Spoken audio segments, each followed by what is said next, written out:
الحمد لله نحمده ونستعينه ونستغفره ونؤمن به ونتوكل عليه ونعوذ بالله من شرور أنفسنا ومن سيئات أعمالنا من يهده الله فلا مضل له ومن يضلل فلا هادي له ونشهد أن لا إله إلا الله وحده لا شريك له ونشهد أن سيدنا وسندنا وحبيبنا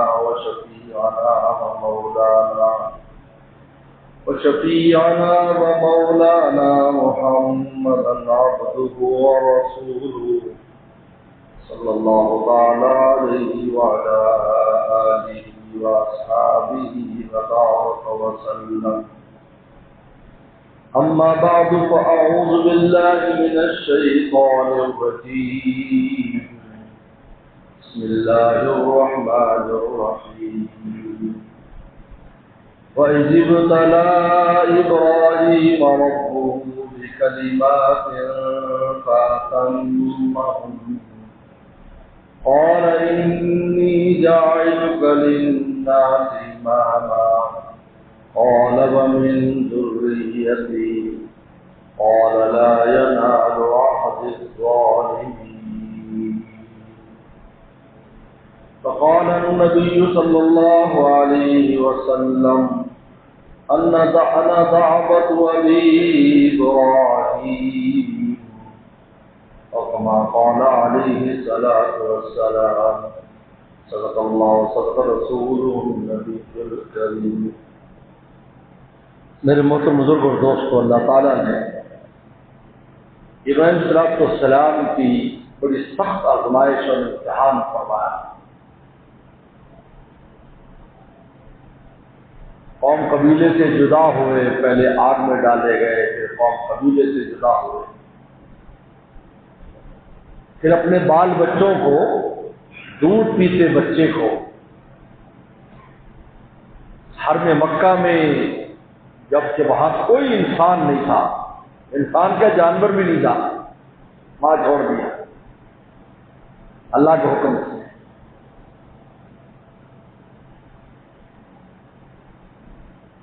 یاد رکھیے، ہمیشہ انبیاء صلی اللہ علیہ وسلم حکم کو دیکھتے ہیں کہ حکم کیا ہے، یہ نہیں دیکھتے کہ اس کا مستقبل کیا ہوگا. یہ سوچا جاتا ہے کہ یار عمل تو کر لیں گے لیکن ہمارا کیا بنے گا، یہ مومن کا شعار نہیں ہے. مومن کا کام ہے عمل کرنا بس. سے کہتے ہیں مومن کو تین باتیں مومن میں ہونی چاہیے کہ اپنا جو ماضی ہے اس کے لیے توبہ استغفار کر کے اللہ سے معافی مانگے کہ اللہ جو بھی غلطیاں خطائیں ہوئی معاف کر دے. اور جو مستقبل ہے اس مستقبل میں دل میں عزم رکھے کہ میں نیک بن کے رہوں گا. اور جو حال ہے اس وقت کا، جو وقت چل رہا ہے، اس میں دیکھیے کہ خدا کا کیا حکم ہے. بس یہ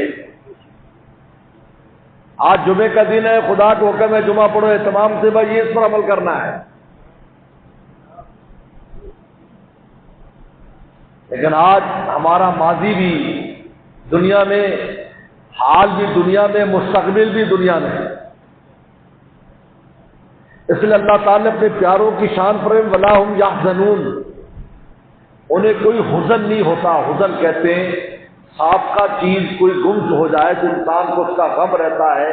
فرمایا کہ ہمارے جو پیارے ہیں وہ کسی شے پر غم نہیں کرتے، اس لیے کہ دل اللہ نے اپنے لیے دیا ہے، غم منانے کے لیے نہیں دیا. وَلَا هُمْ يَحْزَنُونَ. اور مستقبل میں ولا خوف علیم، کوئی خوف نہیں اندر کیا ہونے والا ہے، روٹی ملے گی یا نہیں ملے گی، یہ کام ہوگا یا نہیں. دنیا کے اعتبار سے کوئی خوف نہیں. ہاں مولا کا خوف ہے، اس بات کا خوف ہے ہم سے کوئی نالائقی نہ ہو جائے. ابراہیم علیہ السلام نے دیکھا کہ اس کا مستقبل کیا ہے کہ ایک عورت ذات، وہ بھی عورت ذات، اور ایک چھوٹا سا بچہ، اس کو ایک ایسی جگہ پر چھوڑ دینا جہاں کوئی انسان، کوئی جانور، کوئی چیز نہیں، بہت اونچے ایمان کی، بہت اونچے درجے کا ایمان چاہیے۔ اور پھر اسی اور ایک عورت سے اور اس ایک چھوٹے سے بچے سے اللہ نے اس جگہ کو جو آباد کیا تو آج تک اس کی آبادی بڑھتی چلی جا رہی ہے۔ آب زمزم جیسا کنواں اسماعیل صلی اللہ علیہ السلام کے ایڑی مارنے سے نکلا، اور ایسا کنواں نکلا کہ آج دنیا بھر کے سائنسدان حیران ہیں کہ پورے عالم میں عالم پانی پیتا بھی ہے، ساتھ لے جاتا بھی ہے، لیکن ایک دن ایسا نہیں ہوا کہ پانی میں تھوڑی سی بھی کمی آئی ہو، ایک دن۔ حضرت عبداللہ ابن زبیر رضی اللہ تعالیٰ عنہ جس وقت ان کی مکہ پر حکومت تھی تو ایک حبشی پانی پیتے ہوئے پھسل کر کنویں میں گر گیا، مر گیا۔ گرنے کے بعد وہ مر گیا، چوٹ بھی لگ گئی، ویسے فوت ہو گیا۔ اب آدمی مرتا ہے تو اس میں وہ نجس ہو جاتا ہے، اس لیے غسل دیا جاتا ہے مردے کو۔ تو فرمایا کہ اب اس کنویں کو نکالو، اور اس کے نکالنے کے لیے اس زمانے میں بڑے بڑے تکڑے کچھ کافی لوگ لگائے کہ جو مسلسل اس کے اندر سے، پرانے زمانے میں ڈول ہوتے تھے، بوکے ہوتے تھے چمڑے کے، وہ کھینچتے تھے۔ تو تاریخ میں لکھا ہے کہ مسلسل یعنی ایک وقت میں 4 4 5 5 6 6 آدمی مسلسل کھینچ رہے ہیں، لیکن آب زمزم کا کنواں 1 انچ بھی تھوڑا کم نہیں ہوا۔ حالانکہ حکم یہ ہوتا ہے کہ کنویں کو کھینچو ایسی موقع پر، اور کھینچتے کھینچتے جب اس کی تھوڑی سی نیچے مٹی وٹی نظر آنے لگ جائے اب چھوڑ دو، اب نیا پانی اس میں آ جائے گا، وہ کنواں پاک ہو جائے گا۔ لیکن کہا کہ تھک گئے صبح سے شام تک کھینچ کھینچ کر، لیکن ایک رتی بھی پانی کم نہیں ہوا۔ تو عبداللہ ابن زبیر نے فرمایا کہ بس رہنے دو، اتنا کافی ہے، اس کو کوئی خالی نہیں کر سکتا۔ اور پھر بچہ بڑا ہوتا ہے، 9 10 سال 8 سال کا ہوتا ہے، اس سے بھی بڑی آزمائش آ جاتی ہے۔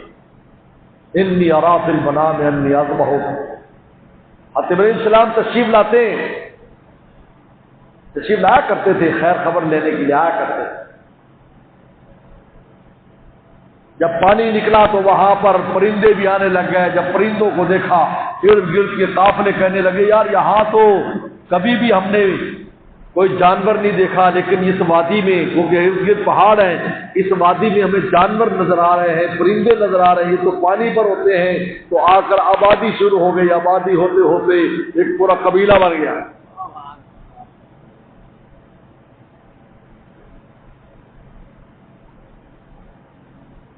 اللہ تعالی نے حکم دیا کہ بھائی اپنے بچے کو ذبح کر دو، تو بڑی سخت آزمائش۔ اور آپ کو پتا ہے کہ ابراہیم صلی اللہ علیہ وسلم کی جو اولاد ہے بڑی عمر میں ہوئی ہے، 80 سال کی عمر کے بعد اولادیں ہوئی ہیں۔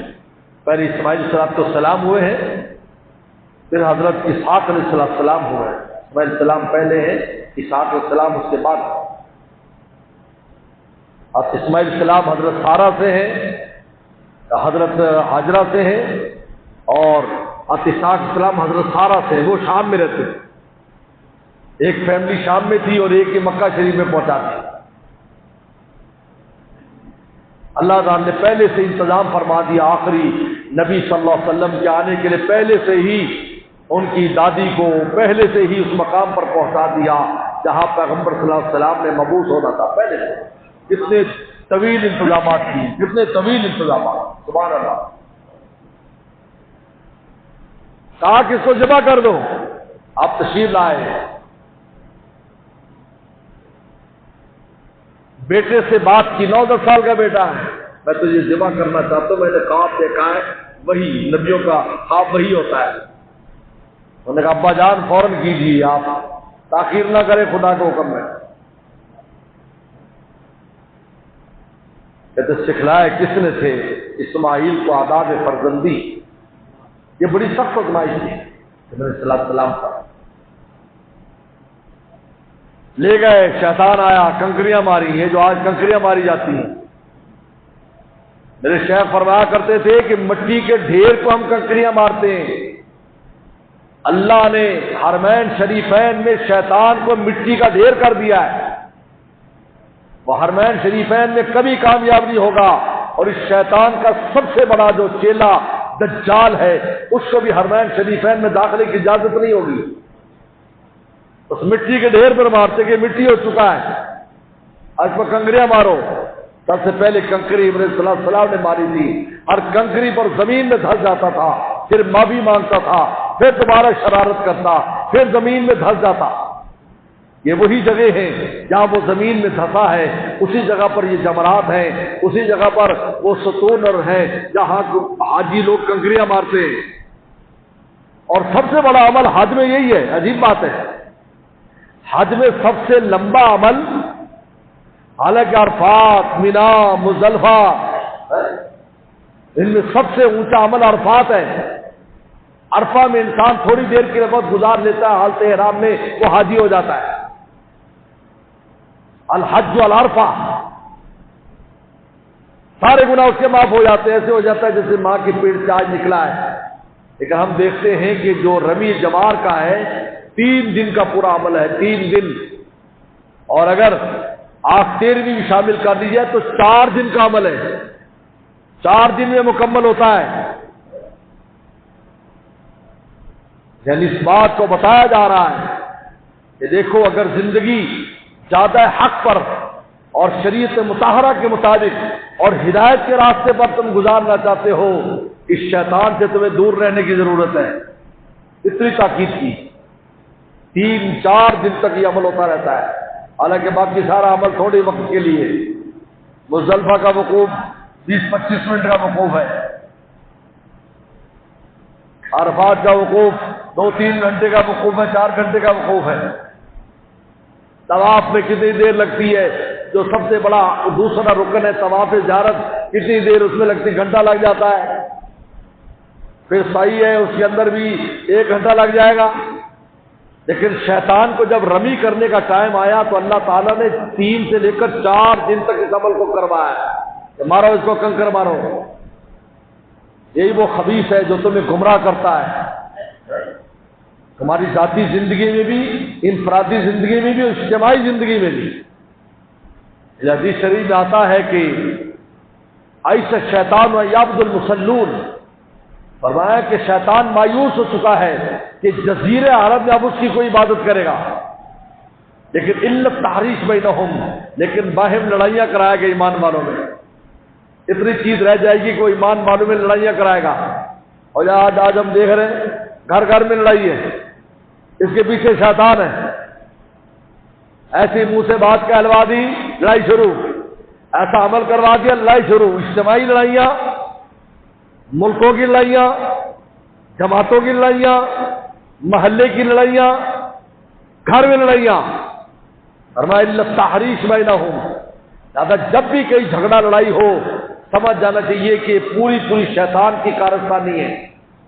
حالانکہ بات ویسے ہوتی نہیں ہے، چھوٹی سی بات بڑی بنا دی جاتی ہے اور اس کے بعد آگ لگ جاتی ہے، چھوٹی سی بات پر آگ لگ جاتی ہے، بہت خطرناک ہے۔ الا تحریش بینہم، نے فرمایا تمہیں آپ کافر نہیں کر سکتا، مرتد نہیں بنا سکتا۔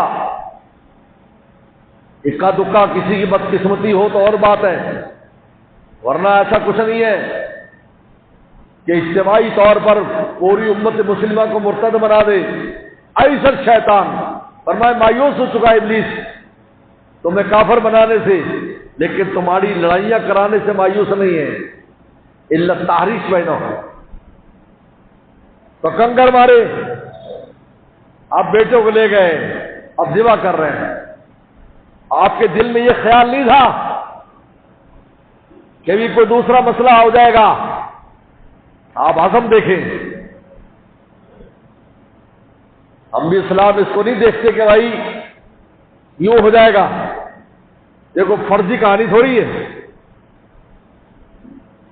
اپنے بیٹے کو ذبح کر رہے ہیں، چھری نہیں چل رہی، بہت زور لگا ہے، تیز کر کے لائے تھے تاکہ جلدی سے ذبح ہو جائے۔ بعض حدیث میں آتا ہے غصے میں چھرے کو پھینکا اور کہا کہ کیوں نہیں تو چلتی؟ اس کا آواز آئی چھری سے کہ جس کے حکم سے تو ذبح کر رہا ہے اس کا مجھے یہ حکم ہے کہ تو نے ذبح نہیں کرنا۔ تو بھی پابند ہے، میں بھی پابند۔ دنیا کی جتنی مخلوقات ہیں اللہ کے حکم کی پابند ہے۔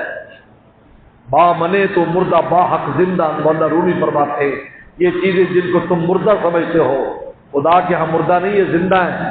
جب حکم ہوتا ہے عمل کرتی ہے فوراً۔ اب بتائے پانی میں کوئی جان ہے جو ہماری طرح، لیکن جب حکم ہوتا ہے کہ چڑھائی کر دے تو وہی پانی طوفان بن جاتا ہے۔ زمین میں کوئی جان ہے لیکن جب حکم ہوتا ہے تو وہ زمین ہلنے لگتی ہے اور زلزلہ آ جاتا ہے۔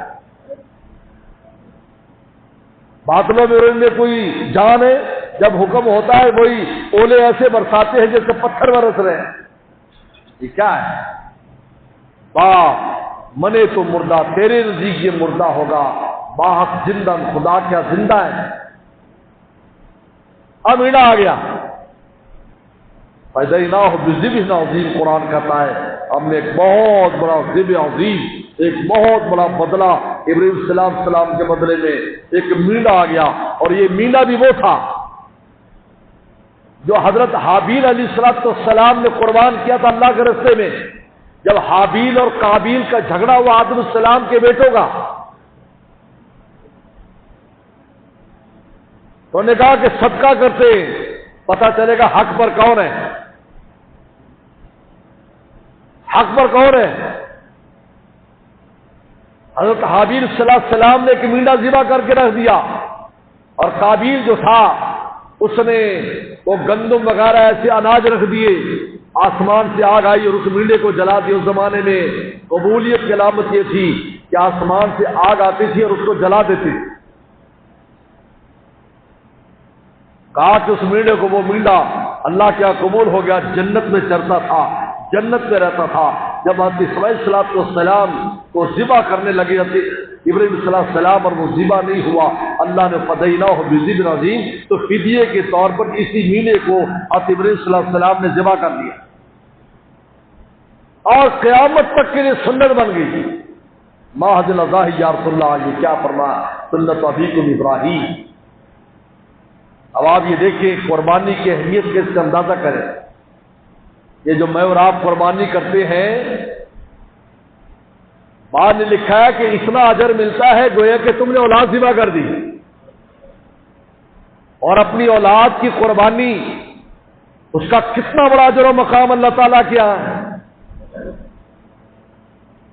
کہ اپنی اولاد کی قربانی دے رہا ہے۔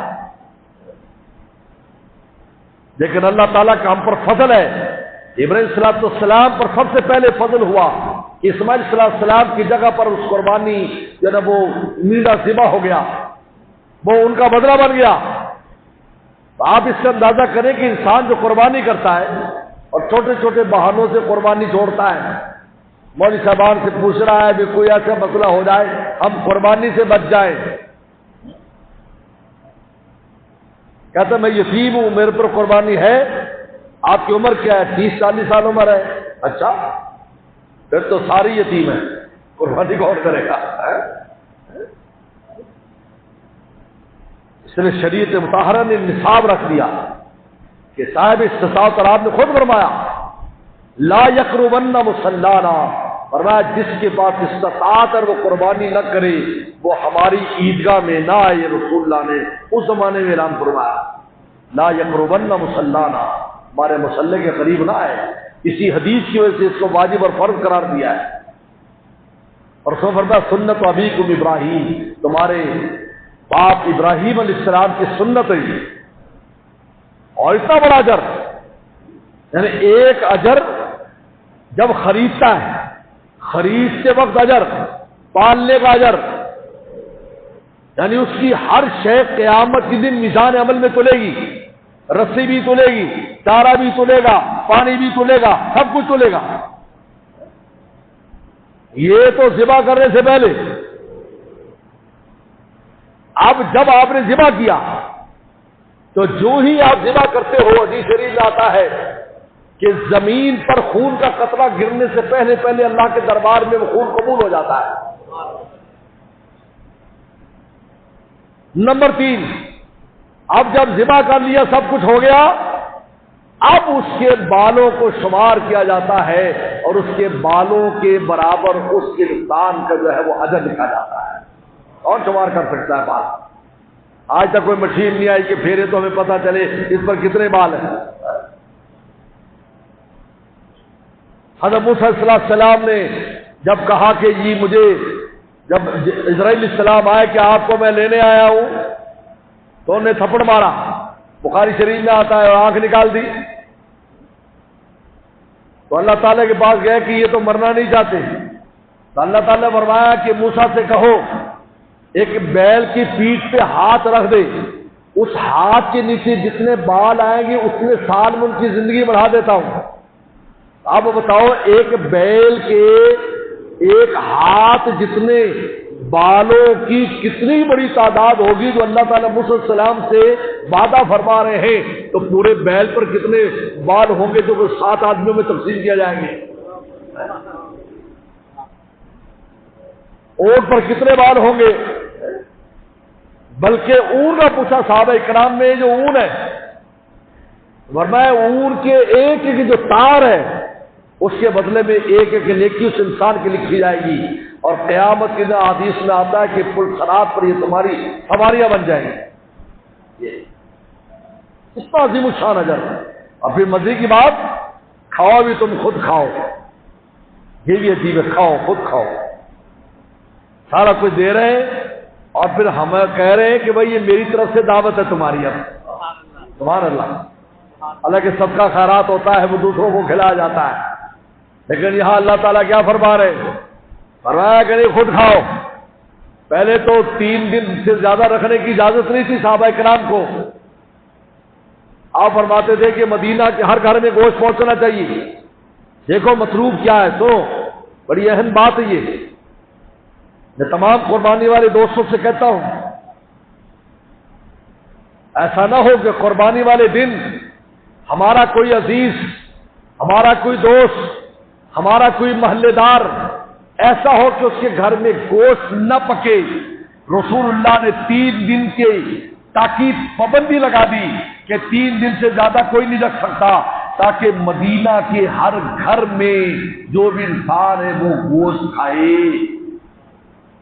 لیکن جب وسعت ہو گئی اور مدینہ میں ماشاءاللہ پورا عالم کی مال و دولت مدینہ میں آ کر بہنے لگی، کیا کیسر و کسرا تھے، اور کیا شام، اور کیا جو ہے وہ حبشہ، سب کی مال دولت ہر ایک کے پاس اللہ تعالیٰ نے وسعت دے دی، تو پھر آپ نے اس بات کی اجازت دے دی کہ 3 دن سے زیادہ تم رکھ سکتے ہو۔ لیکن پیغمبر اسلام کے یہ پابندی لگانا اس بات کی دلیل ہے کہ مجھے آپ کو اس بات کی تاکید ہے کہ قربانی کر کے بس گھر کے باہر تھوڑی تقسیم کر کے فارغ نہ ہو جاؤ۔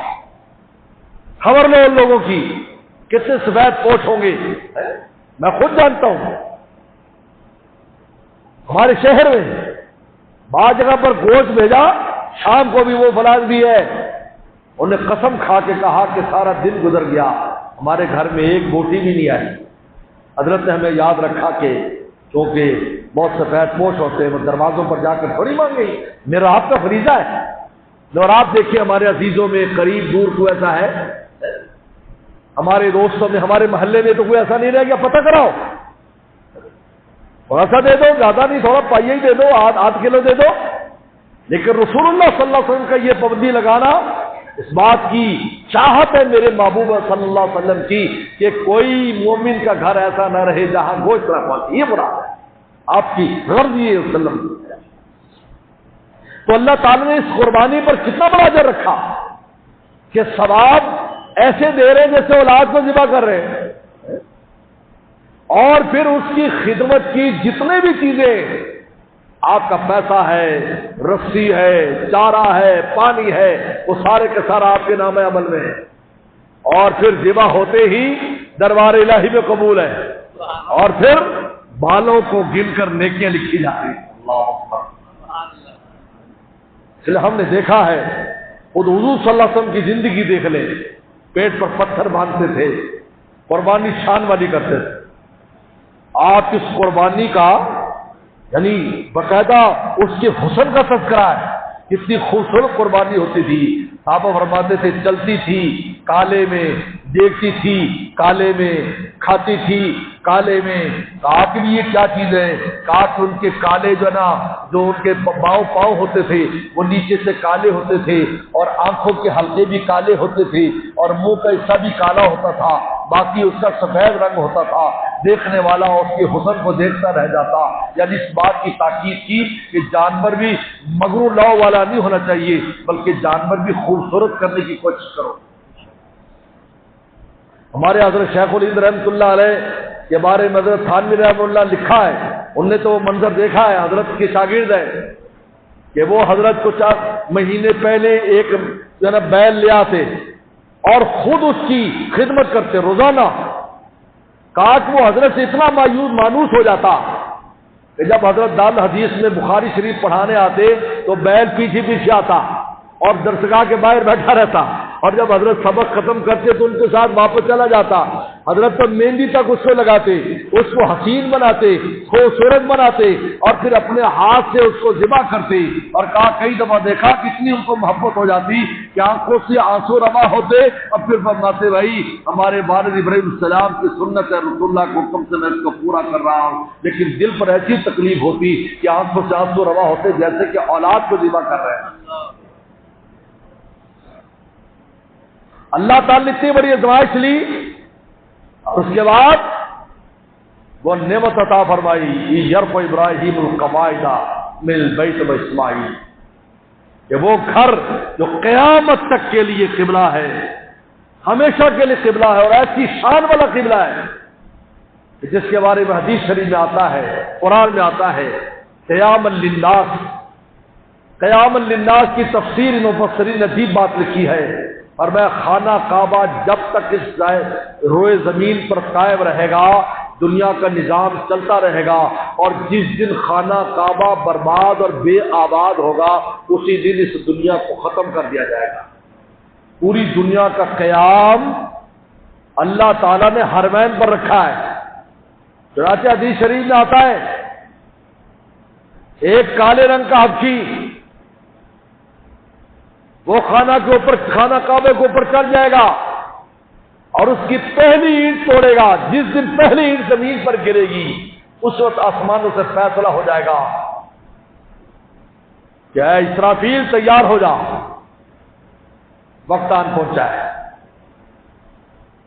اور مدینہ شریف وہ بھی بے آباد ہو جائے گا. حدیث شریف میں آتا ہے کہ 2 چرواہے آئیں گے، یہ سن کر کے مدینہ شریف میں بہت مال دولت ہے، بہت راحت ہے. جب مدینہ شریف میں آئیں گے تو وہاں جنگلی جانور پھر رہے ہوں گے، بے ہوش ہو کر گر پڑیں گے. ان کے ہوش آنے سے پہلے قیامت قائم ہو جائے. اللہ تعالیٰ نے ان 2 مقامات کو پوری دنیا کے قیام کا ذریعہ بنایا ہے. آج کفر یہ چاہتا ہے کہ ان 2 مقامات کو بے آباد کرے، برباد کرے. بدبختو تم اپنی بربادی کرنا چاہتے ہو، تم کون سے رہو گے؟ ایمان والے تو ایمان کے ساتھ جائیں گے، وہ تو ہر آدمی یہاں بھی خوش ہے وہاں بھی خوش ہے. مومن یہاں بھی خوش ہے، آگے زیادہ خوش ہے. یہاں 5 مرلے کے مکان میں رہتا ہے اور قبر میں اتنا بڑا مکان ہے، جہاں تک نگاہ ہے اتنا بڑا وسیع مکان ہے. لیکن یہ کفار جو آج برباد کرنا چاہتے ہیں، حرمین شریفین پر قبضہ کر لیں، ان کو اپنے ہاتھ میں لے لیں، وہی دن دنیا کی بربادی کا دن ہوگا. اسی وجہ سے دجال جیسی شخصیت جو اپنے اندر بڑی طاقت رکھتی ہوگی حرمین شریفین میں داخل نہیں ہو سکے گا، کیونکہ ابھی وقت نہیں آیا ہوگا. عیسیٰ صلی اللہ علیہ وسلم اس کو قتل کریں گے باب اللد پر، اسرائیل میں وہ قتل ہوگا، لیکن نہ مکہ شریف میں آ سکے گا نہ مدینہ. اس لیے کہ قیام للناس، پوری دنیا کا قیام اللہ نے اس گھر سے بنایا. اللہ نے یہ سعادت پھر باپ بیٹے کو دی کہ جب اتنی بڑی بڑی آزمائشوں سے تم گزر گئے، اب ایسا عظیم الشان صدقہ جاریہ میں تمہارے ذریعے بناتا ہوں کہ چلو ابراہیم چلو اسماعیل کو اپنے ساتھ لو، اور یہ جو ٹیلا ہے میرا جبریل آتا ہے تو وہ دکھائے گا کہ یہاں پر کہاں وہ بنیادیں ہیں جو نیچے چھپ چکی ہیں۔ حضرت جبریل صلی اللہ علیہ وسلم آئے اور نے پر مارا، اور پر مار کر ساری مٹی اڑا دی اور نیچے سے بنیادیں ظاہر ہو گئی۔ حدیث شریف میں آتا ہے پیغمبر نے فرمایا کہ ایک ایک جو بنیاد کا پتھر تھا وہ اونٹ سے بھی بڑا تھا، لیکن فرشتوں نے سب سے پہلے بنایا تھا۔ کہا اتنا بڑا پتھر مشین بھی نہیں اٹھا نہیں سکتی، ایسے بڑے بڑے پتھر تھے جو اس کی بنیادوں میں تھے۔ اللہ نے فرمایا ابراہیم اب بنا رہے ہیں، باپ مستری ہے اور بیٹا مزدور ہے، اور شٹرنگ کی کوئی ضرورت نہیں۔ شٹرنگ کرتے نا، اسے جاتے تو شٹرنگ چاہیے، مستری صاحب اوپر کیسے کام کریں گے؟ اللہ نے فرمایا کہ جس پتھر پر ابراہیم کو کھڑا ہوتا ہے بس تو نے دل میں ارادہ کرنا ہے، پتھر اتنا اونچا تجھے لے جائے گا۔ وہ پتھر نیچے آتا ہے، آپ اینٹ پکڑتے پھر پتھر اوپر چلا جاتا ہے، نیچے آتا ہے اوپر چلا جاتا ہے، کیونکہ پیغمبر میں نور ہوتا ہے، اور نور جو ہوتا ہے وہ چیز کو پگھلا دیتا ہے۔ اب ابراہیم صلی اللہ علیہ وسلم اس پتھر پر چونکہ اوپر نیچے جاتے تھے اور اس پر کھڑے ہو کر تعمیر فرمائی، اس کا اثر یہ ہوا کہ اس پتھر کے اندر آپ کے پاؤں گھس گئے۔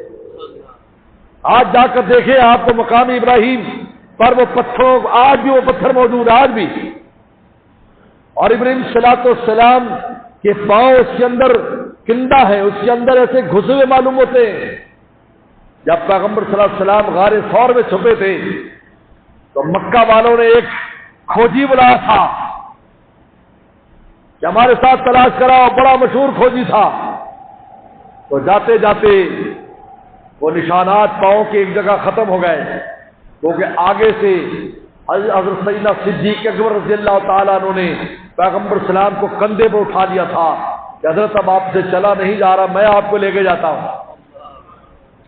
سواری بن گئے تو اس نے آ کر اس نے جب نشانات دیکھے، انہوں نے کہا یہ نشان میں پہچانتا ہوں، یہ ابو بکر کے ہیں، لیکن یہ دوسرے نشان جو ہیں یہ نہیں پہچانتا کس کے ہیں، لیکن یہ نشان وہ جو مقام ابراہیم پر ابراہیم السلام کے جو نشان ہیں ان نشانات سے ملتے ہوئے نشان ہیں۔